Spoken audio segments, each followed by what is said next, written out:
大家好，我係團長 Joey，多謝你又嚟探我啦！終於可以分享我過去2-3個月到底經歷緊啲乜嘢。我今日咧專登揀咗一個屋企最舒服嘅場景，就係我張床啊！因為咧我將會傾好耐啊，所以咧就大家都可以揾一個舒服嘅位置咁啊，聽我嘅一個少少嘅分享啦。咁睇標題咧，你就知道我過去嘅2個月就減咗大概20磅左右啦。20磅到底係一個點樣嘅概念呢？2個月前我係咁嘅，2個月後變咗咁樣。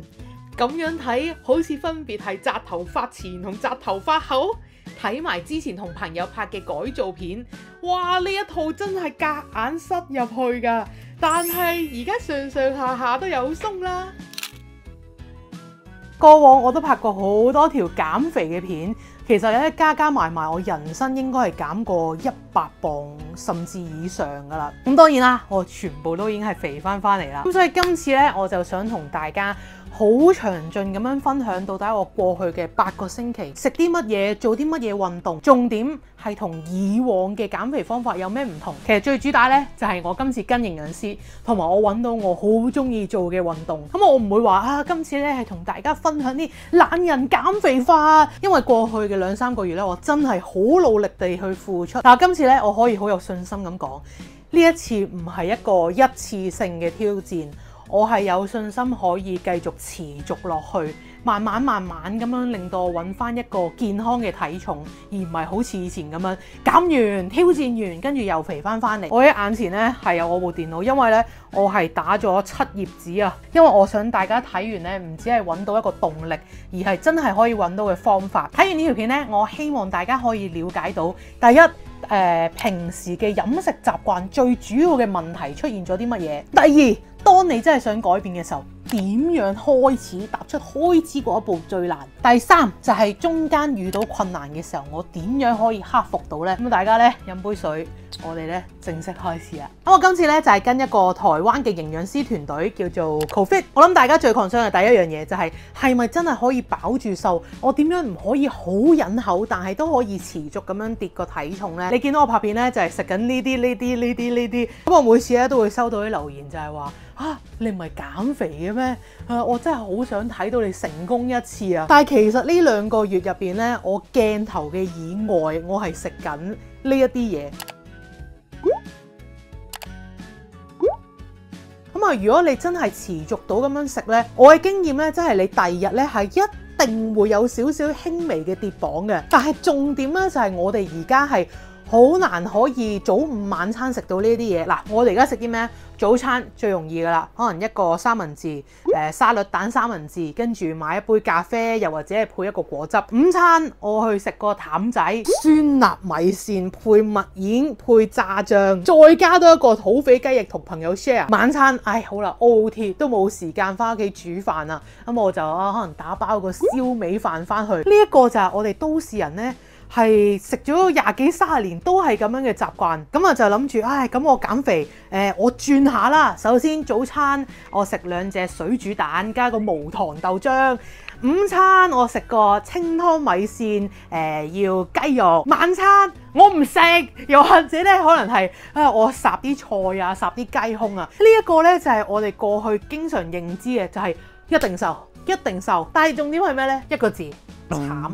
太慘啦！咁樣食，一嚟呢，你維持唔到，二嚟你根本係要吸收嘅營養呢係絕對唔足夠啊！你只係用一個捱嘅方式去令到自己慢慢跌磅。我等陣呢會慢慢分享我呢2個月學到嘅飲食知識，你睇完之後呢，你就知道佢錯咗啲乜嘢，同埋點樣可以改善到啦。但係呢，首先我想回應咗最多人想知，亦都係減肥我覺得最困難嘅一步，就係我點樣揾到動力開始。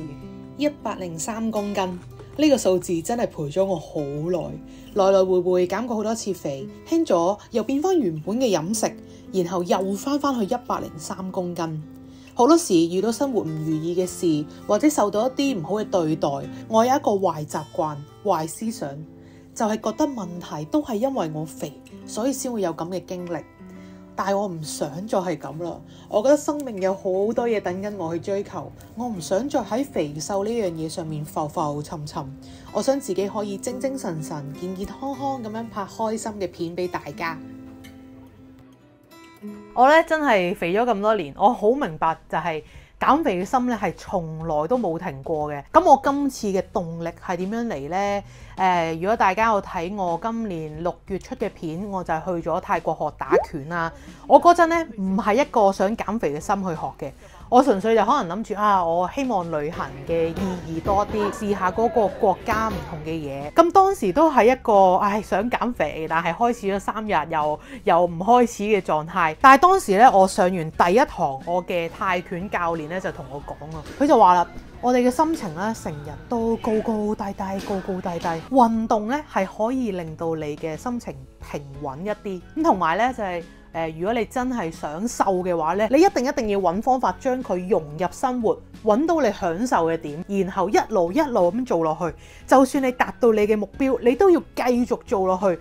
如果唔係咧，你只會 do it over again and again。哇！講完之後咧，佢冇同我講 Come on，join our personal trainer class。冇啊！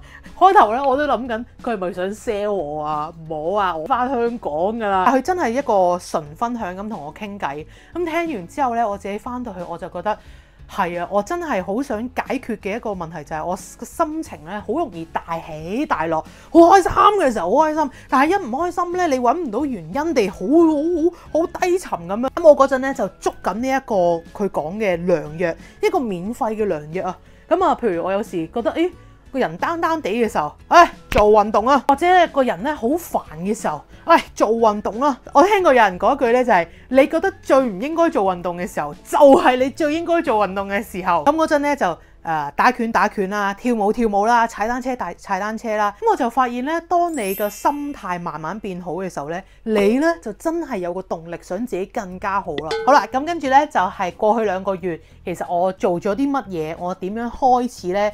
跟住落嚟咧，我會同大家時光倒流去翻2個月之前，我真係一步一步咁樣中間拍咗好多片，令到大家有一種同我同行嘅感覺。咁呢個減肥之旅一開始咧就有一個同營養師1對1嘅分析。我們也是，譬如說1個禮拜一天有那個cheat day，是像這種的。咁你就要填一個問卷俾佢了解下你嘅一啲生活習慣啊、飲食習慣啊。好得意喎！有一啲你覺得點解關事啊嘅問題都關事喎。譬如佢問你你有冇好中意食意大利粉啊？我記得有一條咧係話你有冇用直髮夾嘅時候啲頭髮好難夾直啊？原來呢一啲咧都會影響你喺飲食上面要補充嘅營養啊。咁我睇完之後咧，我就發現我嘅荷爾蒙失衡類型咧係 P 加 T 型。睇下先，佢話身體比較容易堆積內臟脂肪喺上腹部，同埋蝴蝶袖團織嘅類型。蝴蝶袖團織啊！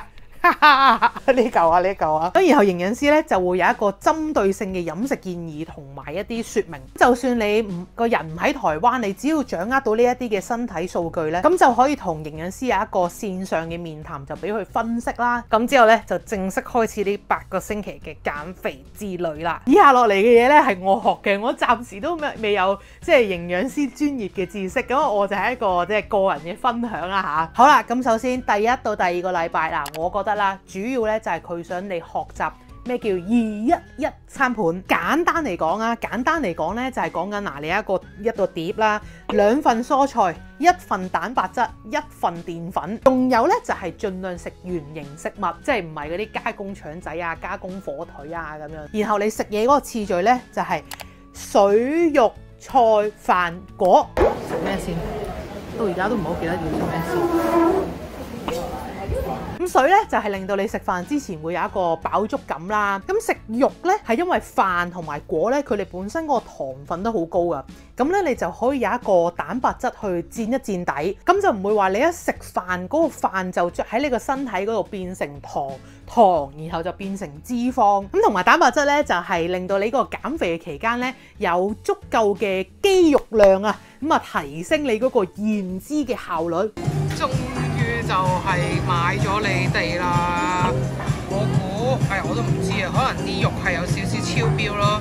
咁我知道有啲人係覺得要食咗菜先嘅，但係我自己覺得啦嚇，我覺得營養師就冇話捉得好緊啊，你一定要肉先菜先，定係菜先肉先，因為你其實食菜先咧都係令到你個飽足感勁啲嘅啫。好啦，咁呢個時候咧，我哋攞一攞啱啱講嘅可能日常嘅一日三餐啊。頭先講嘅朝頭早三文治咖啡，第一冇菜啊。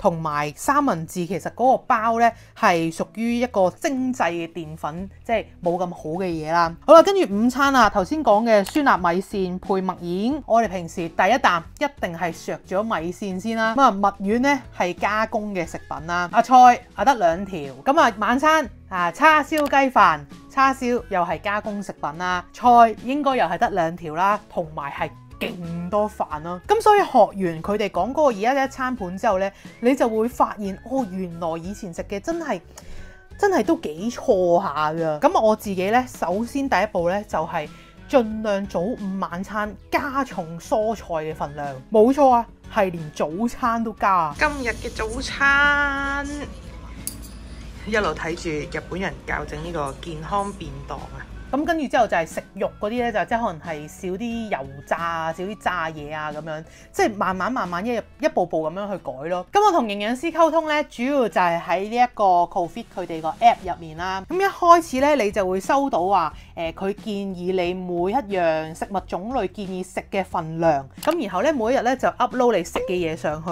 營養師咧就會幫你俾OK 嘅，咁俾個綠燈你，爭啲嘅黃燈，哇！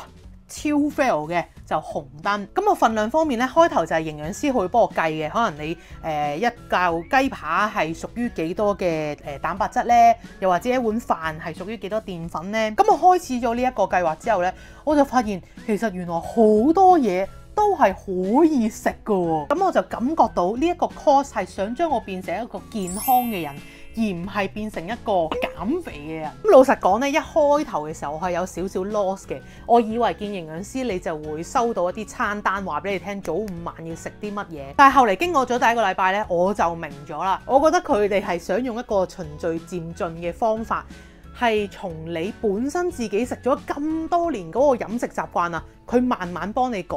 而唔係一開頭咧就話俾你知你要食啲乜嘢食啲乜嘢，即係好似學踩單車咁啦。佢唔係話捉住你個囉柚，捉住你個單車推你行，而係佢教你點樣可以踩單車。咁跟住之後咧，第二個禮拜我就開始會問好多問題，就係話佢叫我咁樣食呢樣嘢嘅時候，背後嘅原理係乜嘢呢？我點解要食咗肉先啊？咁我自己個想法呢，就係我盡量擴大我嘅知識量。咁我將來我唔跟營養師嘅時候呢，我都可以自己獨立咁樣生存到。好啦，咁跟住呢，就去到第3、第4個禮拜啦，好得意嘅，佢哋呢真係一步一步嚟㗎。第3個禮拜呢，佢就教你點樣可以出去食嘢。咁好似有一種呢，我終於放你出去世界度接觸啲邪惡嘅食物咁嘅感覺啊！咁都係同營養師即係一來一往咁樣啦。我試咗食呢一啲，咁佢又教下我應該點樣。每一餐呢，都會有一啲少少嘅建議俾我啦。咁我自己後嚟呢，就係覺得，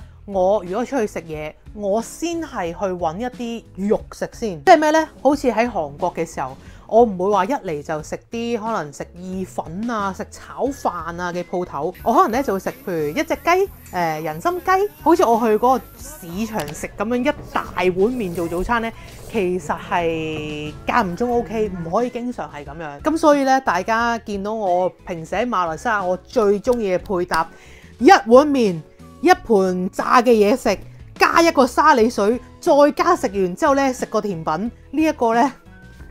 我其實都算係戒咗㗎啦，不過都係嗰句間唔中 OK， 唔可以令佢成為一個日常嘅生活習慣。咁另外就係舉例，譬如食打邊爐咁樣啦，都 OK 嘅喎，但係呢，就嗰個次序要改少少。平時我哋話飲水跟住食肉食菜嘅，如果打邊爐嘅話呢，我就學咗就係你要食咗菜先，因為如果你烚完肉再烚菜呢，吸晒啲油啊，咁所以咧你食咗菜先，跟住咧再食肉。今日咧係打邊爐啊，台式火鍋啊。我本身就覺得食火鍋嘅話，我應該可以食多啲菜。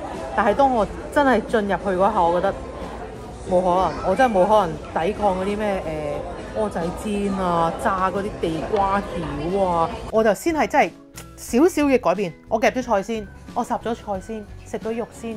誒食下咧，我真係可以即係抗拒到去台灣嗰啲有好多嗰啲炸嘢，我唔舉唔到例啊！哎呀，呢啲我真係完全都冇食啊，完全冇食啊！跟住喺度睇呢啲，全部嗱到肉唔得啦，蛋我就今日食咗2隻蛋啦。呢個其實都 OK 嘅。跟住呢一個滷水豆腐咧，因為佢係炸過吸晒啲油，我又冇食啦。喺呢一個月咧，我已經有少少改變咗個飲食習慣，然後真係自然出現咯。你話要去到用好大嘅意志咧，就係我真係好想食甜品咯，跟住我就攞咗少少甜品食 ，which 係唔 OK 嘅，但係我覺得我都算係做咗好大嘅一步啦。咁另外咧就係有一個習慣，我就係盡量如果我出去食嘢咧，我都睇下嗰度有冇得食菜嘅，因為呢個真係好緊要，因為我減碳水啊嘛。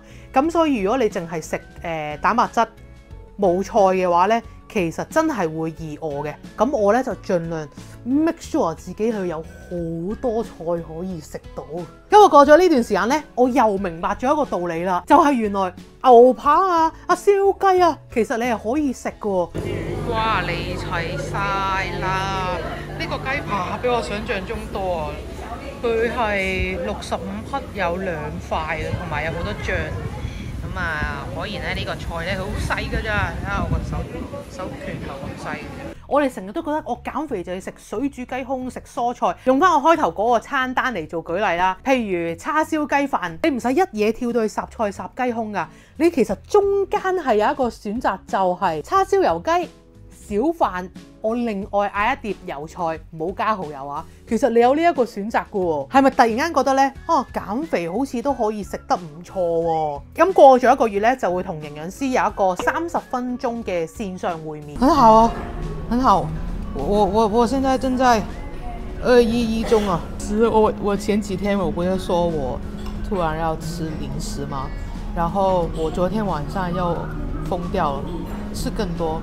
其實嗰陣咧，我基本上已經係可以自己計到份量㗎啦。但係問題就嚟啦，我嗰陣去咗檳城 ，Oh my god，越嚟越多誘惑啊！即係我好想食零食啊，好想食福建麵啊、蝦麵啊。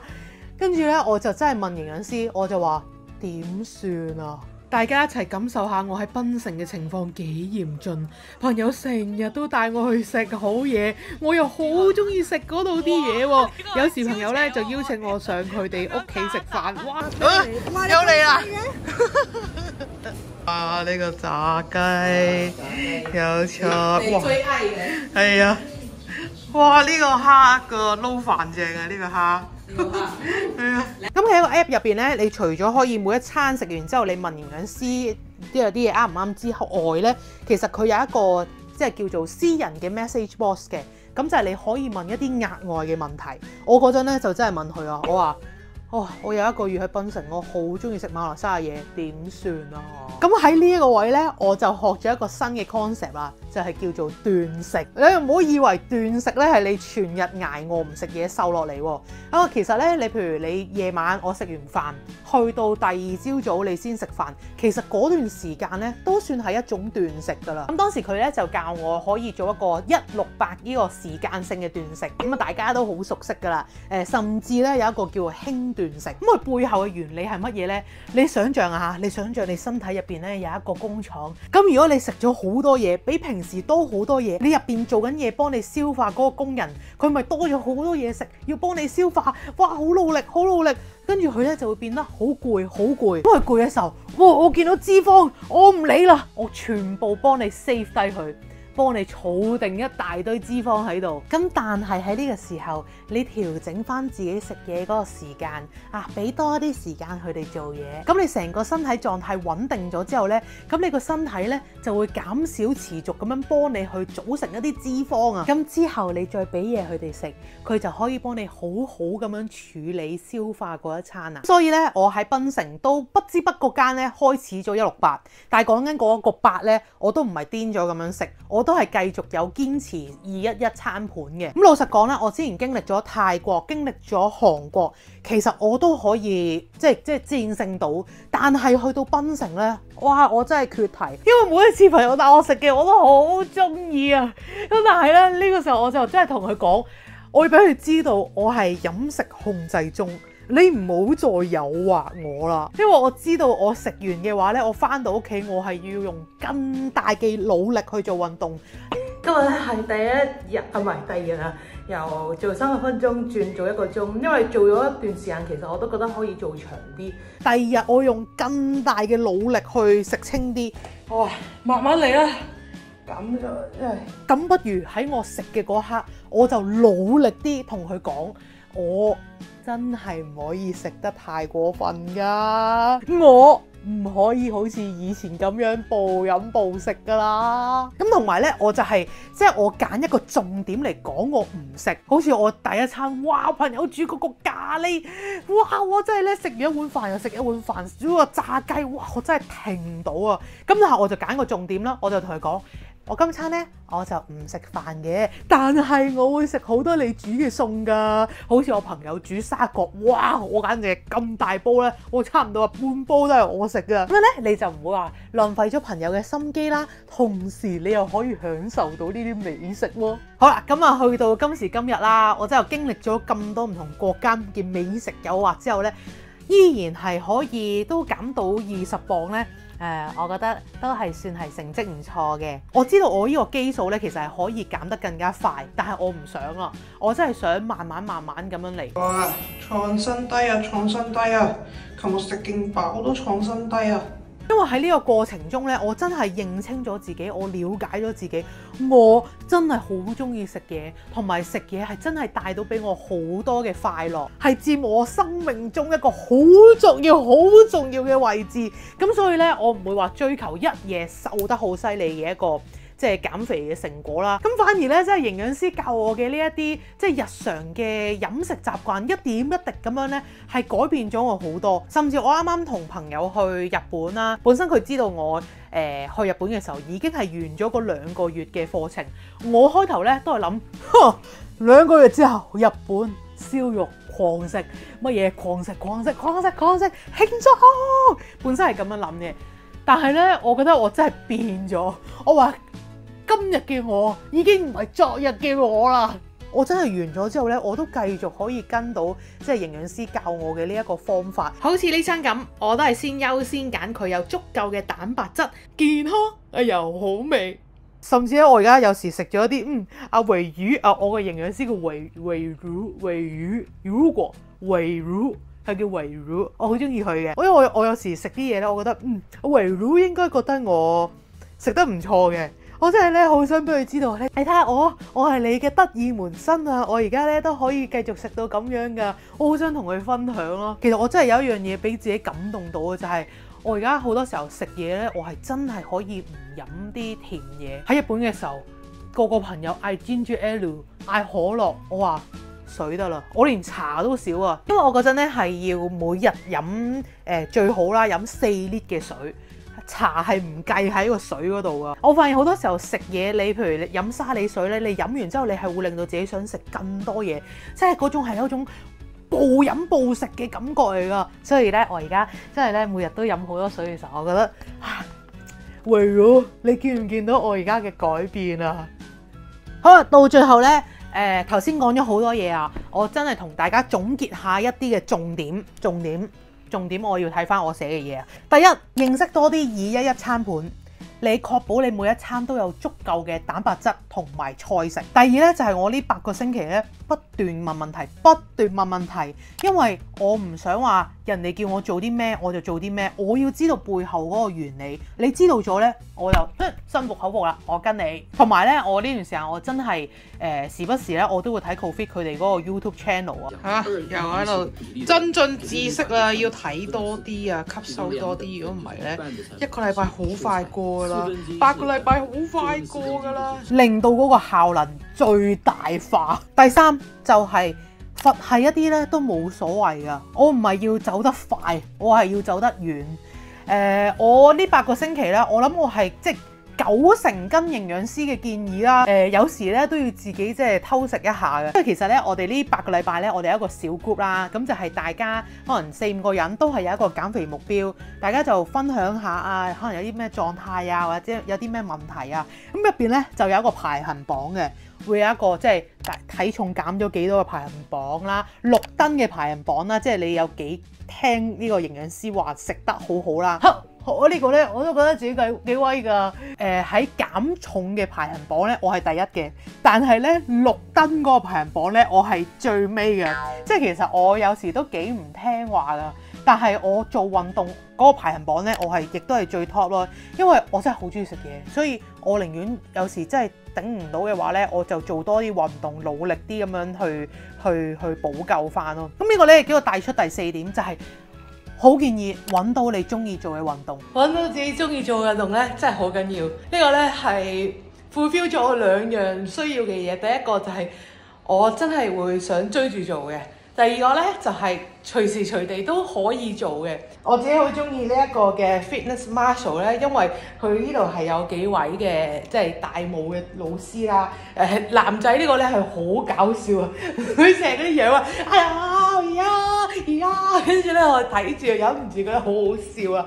咁跟住之後咧，佢隔離咧有一個咧同我身形差唔多嘅女仔。咁咧我發現咧有時候跟住啲真係即係譬如呢個主教練啦。佢有啲動作係好似難到我睇唔到，唔知點樣做嘅，咁咧我就會跟住另外呢一個女仔咯，即係好似會容易去跟啲咯。即係有時候咧跳咧，我每一次咧都係笑住咁樣跳嘅。佢係我第一個 YouTube channel 課金 join 會員嘅，我亦都好認清咗自己㗎啦，唔好逼自己跑步啦。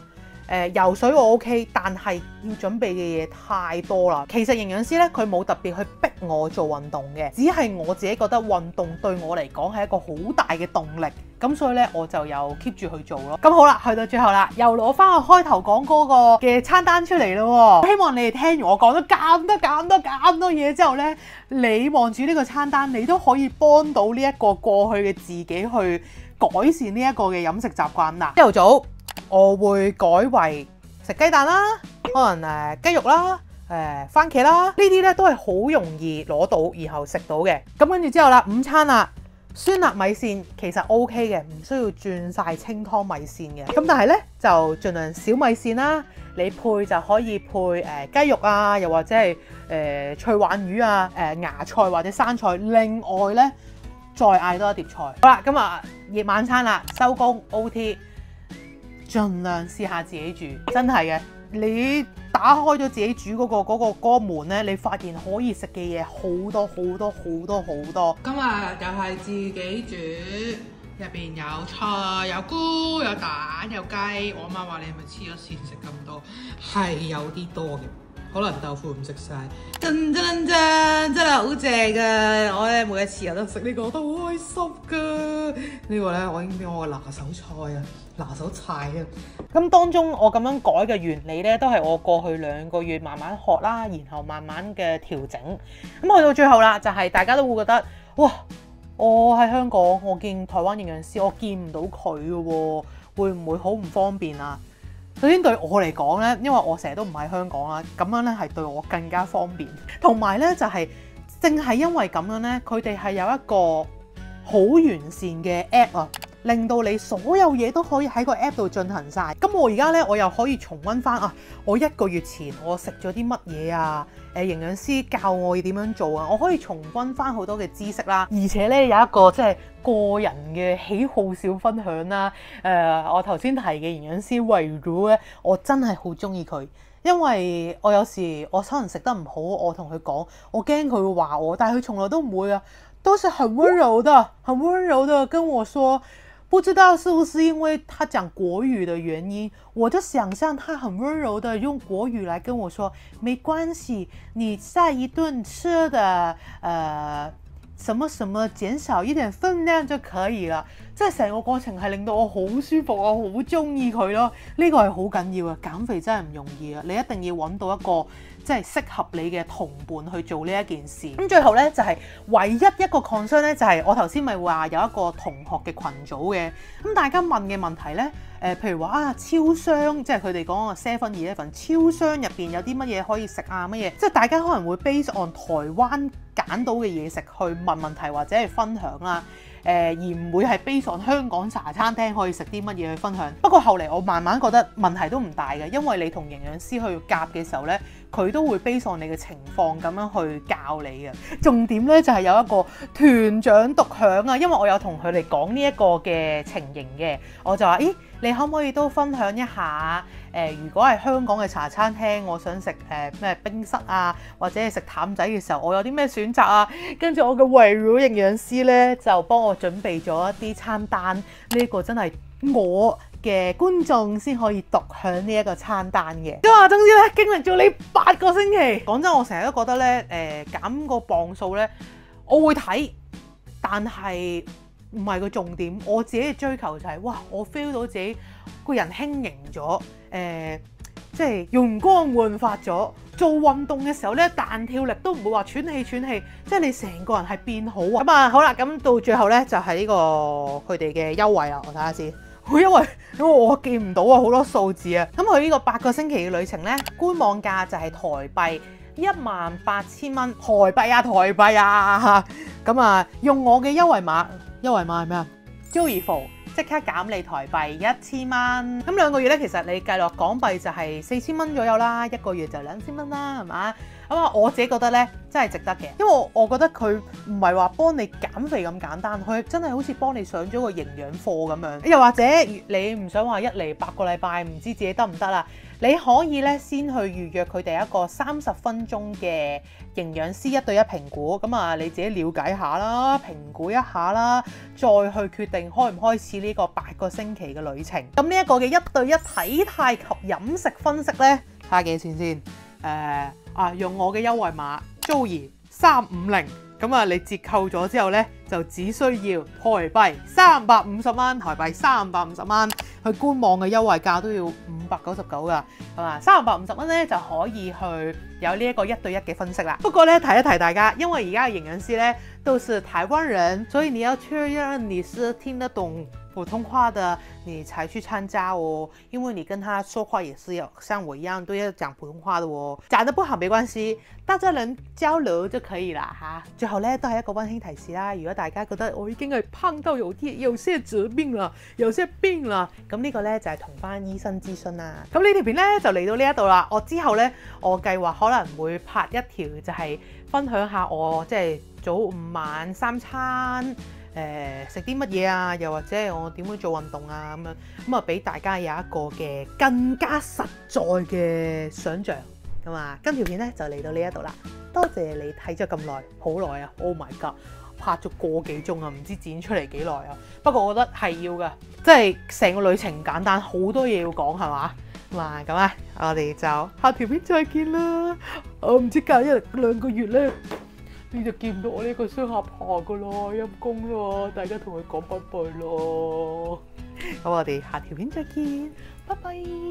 哇！突破啦，突破咗啦！之前95，短，今日終於去到94啦。